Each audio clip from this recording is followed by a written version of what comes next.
I think Marcellus is definitely going to be the issue, one of the main issues that we're going to in the fall.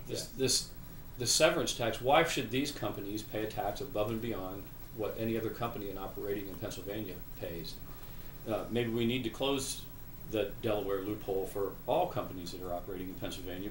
And I think we should even have an environmental reserve fund of some sort to maybe deal with the things that we find out down the road that we didn't know about, and don't end up in a situation where we are with maybe coal and having things that need remediated that we found out later, but there's no money to do that remediation now.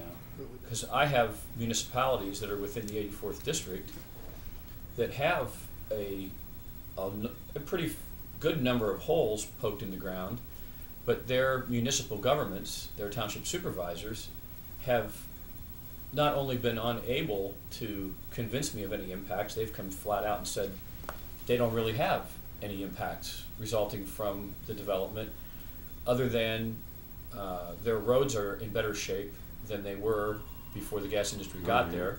Absolutely.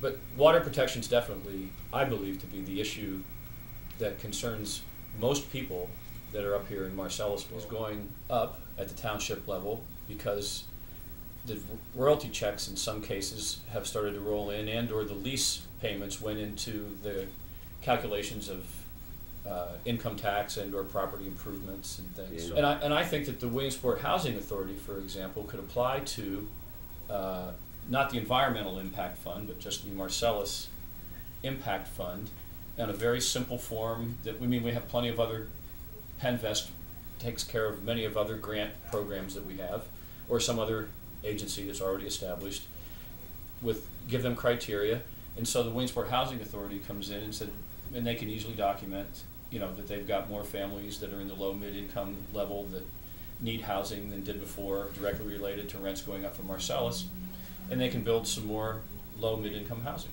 A pad that was drilled just last year on a DCNR road, and when we were coming down, bumping down it again because the gas companies aren't using it anymore, so it's returning to its DCNR state, which is the kind of DCNR roads that we're used to. I said it's been just over a year since they were up there and did all that work, and you could never tell from this DCNR road now that they were ever there.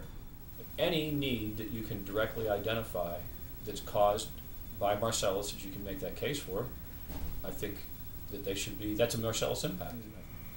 Our part of the world that's being developed in rural Pennsylvania, one of the concerns is private water supplies. Right now, there's the 1,000-foot circle, and if something happens within the 1,000-foot circle, it's presumed that the driller did it.